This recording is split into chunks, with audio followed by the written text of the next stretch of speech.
Hey everybody, welcome back to RPG Imaginings. 2 videos in one day. Woo! Second unboxing in one day. Woo! And away we go. So, 2 other packages that I got in the mail. These are just things that I purchased on my own that are adjacent to, or adjacent isn't really the right word. These are role-playing supplements. One of these is an eBay purchase, and one of these is a drive-thru purchase. And I'm excited to showcase this to all of you because one of these is research that I'm doing, I believe, for my Traveler campaign. I'm not quite sure what this top one is, but I'm pretty sure that this is an eBay purchase that I made. And then down below it, we have a drive-thru product, which I know what that one is, and that's just for general role-playing research and historical curiosity, shall we say. So let's first dive into this one, and let's see if this is what I actually think it is. It seems like it is. And it is indeed what I thought it was going to be. This is a hardcover copy of a splat and rules book for a Savage Worlds setting. And Savage Worlds, you know, is one of my top role-playing games. It's right there at the top of the list of most settings that, most sessions probably that I've participated in other than Call of Cthulhu over the last, I would say, decade or so. It's something that my friend group and I always make sure we have Savage Worlds at the table whenever we get together. It's sort of a group tradition for us. And Savage Worlds has a lot of settings for it. And 1, that can make it overwhelming, but 2, it also means that it has a little something for everybody. And in this particular case, this is from the science fiction setting, The Last Parsec. And specifically, this is a used hardcover copy of The Last Parsec Scientorium. Now, I am not going to be using this for Savage Worlds. No.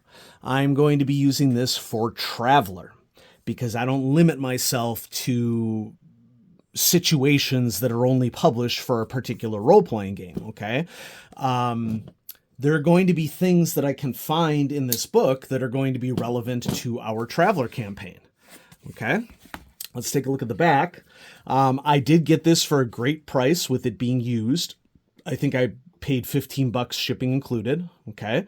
For a hardcover, which, you know, they sell it in softcover too, and so, you know, I really feel like I got some good value out of this deal. Lost technological treasures and knowledge beyond understanding. Hidden away by sheer distance and forever shrouded from the minds of the curious lies a mammoth artifact from the previous galactic age, the Library of Scientorium. Its strange experience chambers offer passage to 1,000,000 histories on 1,000,000 worlds, secrets and technologies undreamed of, now abandoned by all but its automated security systems and enigmatic caretakers.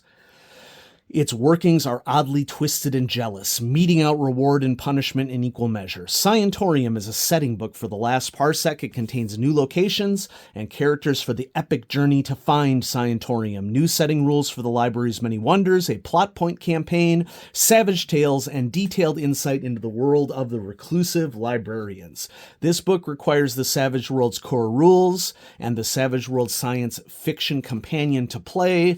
I disagree. It's a nice book. Cover is scratched. You know, it's a used book. I'm okay with that. Let's take a look at the interior. This is written by Timothy Bryan Brown. And artwork looks awesome. Okay. And yes, this is a splat book regarding what would happen if you were searching known space for libraries of any form that could exist from many, many civilizations. So this includes additional setting rules for Last Parsec. The beauty of Traveler is that Traveler can do anything, and so my intention is to use this for Traveler, although this definitely looks like it would be a very wonderful supplement just to run for Savage Worlds. I don't have anything against Savage Worlds. It's one of my top role-playing games. Savage Tales here at the end of the book are essentially mini scenarios is what I would call them.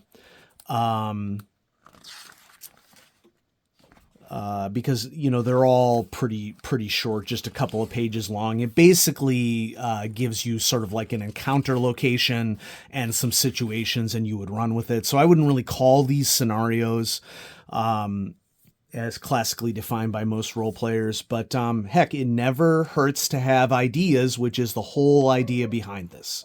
Okay, and so that's our first one. We love a good index. There we go. Sorry about Watson barking. There's nothing I can do about that right now. And then we move on to this next one, which has stuff from the porch outside where this was left.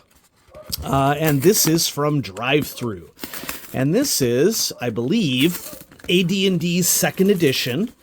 And I've been on a mission for the last year or so to dive into many of the supplements that I wanted to afford as a teen when second edition was out, but I didn't have adequate pocket money for. And now in a time in which we have...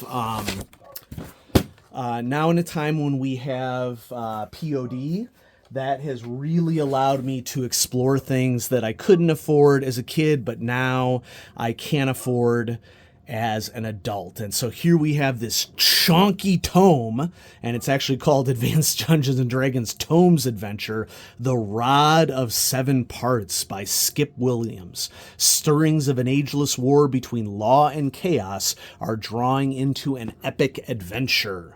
A struggle worse than good versus evil. Okay, so this was originally a box set. Follow the quest for the capricious rod as it leads characters on a journey of high fantasy. The Rod of Seven Parts is designed blah, blah, blah, blah, blah. This box set includes Initiation to Power, a 96-page book of grand adventure playable in any AD&D world, including original campaigns. The War Against Chaos, a 64-page book of world-crossing adventures pitting PCs toe-to-toe against the minions of chaos. Might and Menace, a 32-page book detailing the mysterious powers of the Rod of Seven Parts, how it affects both its enemies and its friends. Monsters, a 16-page book of new villains, new monsters, and even a new race. 6 two-sided reference cards, 6 full-color poster maps portraying the key locations heroes can visit. And if you're wondering why this book is so chunky for a box set, it's usually because those full-color poster maps are divided up into like 12 pages a piece. So a huge chunk of the back of the book ends up being these poster maps on 8.5 by 11. So you can see this just map after map after map, something like, 32 pages worth of maps. But there's also a lot of material here that you can use. And that's really what I'm mostly interested in is, in addition to reading the classic Night Below campaign, this is a second edition campaign that was published in 1996. And so I'm very interested in the history of how campaign scenarios like this have altered through time throughout the hobby. And so this is essentially research material for me as well as historical interest. And it's far from the only AD&D product that I have coming my way from DriveThru. And so I was excited to receive this because this is something that I don't think I had never seen this box set on the shelves. In 96, I was very focused on my first year of college, and there was a good game store in my college town, but they didn't stock everything, and anything that they did stock certainly did not stay on the shelves for very long. And so I sort of had the advantage of having a great game store, but a disadvantage of them selling out a product all the time. So I had never seen this box set on the shelf at all.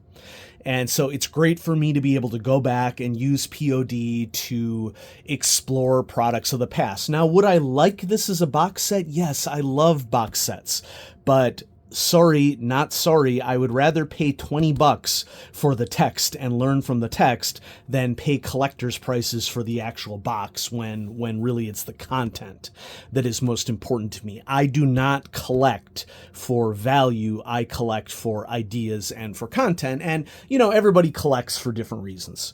So whatever the reasons are that you collect, I support it. Everybody should be able to get whatever fun out of the hobby that they enjoy. And for me, it is the content, the ideas, the creativity that went into crafting a campaign. And of course, Skip Williams has an amazing reputation in the role-playing sphere.